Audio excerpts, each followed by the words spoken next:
Hi,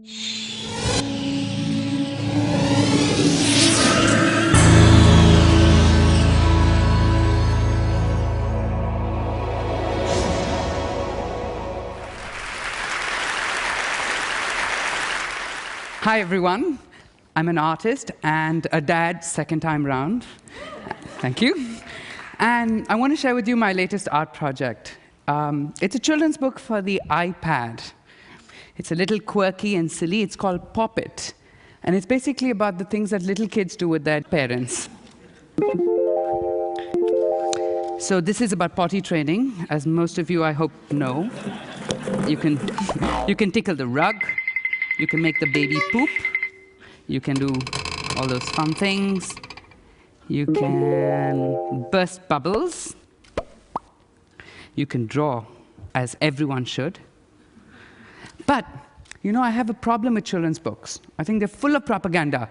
At least an Indian trying to get one of these American books in Park Slope, forget it. It's not the way I was brought up. So I said, I'm going to counter this with my own propaganda. If you notice carefully, it's a homosexual couple bringing up a child. You don't like it? Shake it. And you have a lesbian couple. Shake it, and you have a heterosexual couple. You know, I don't even believe in the concept of an ideal family. I have to tell you about my childhood. I went to this very proper Christian school taught by nuns, fathers, brothers, sisters. Basically, I was brought up to be a good Samaritan, and I am.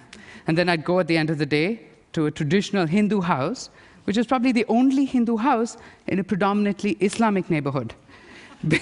Basically, I celebrated every religious function. In fact, when there was a wedding in our neighborhood, all of us would paint our houses for the wedding. I remember we cried profusely when the little goats we played with in the summer became biryani. We all had to fast during Ramzan. It was a very beautiful time. But I must say, I'll never forget when I was 13 years old, this happened. Babri Masjid, which is one of the most beautiful mosques in India, built by King Babur, I think in the 16th century, was demolished by Hindu activists.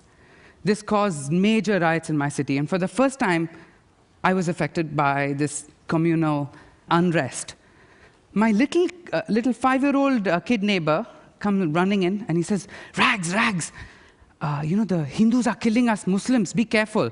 I'm like, dude, I'm Hindu. He's like, oh! You know, my work is inspired by events such as this. Even in my gallery shows, I try and revisit historic events like Babri Masjid, distill only its emotional residue, and image my own life. Imagine history being taught differently. Remember that children's book where you shake and the sexuality of the parents change? I have another idea. It's a children's book about Indian independence, very patriotic. But when you shake it, you get Pakistan's perspective. Shake it again, and you get the British perspective. You know, you have to separate fact from bias, right? Even my books on children have cute, fuzzy animals, but they're playing geopolitics. They're playing out Israel-Palestine, India-Pakistan. You know, I'm making a very important argument. And my argument that the only way for us to teach creativity is by teaching children perspectives at the earliest stage. After all, children's books are manuals on parenting, so you better give them children's books that teach them perspectives.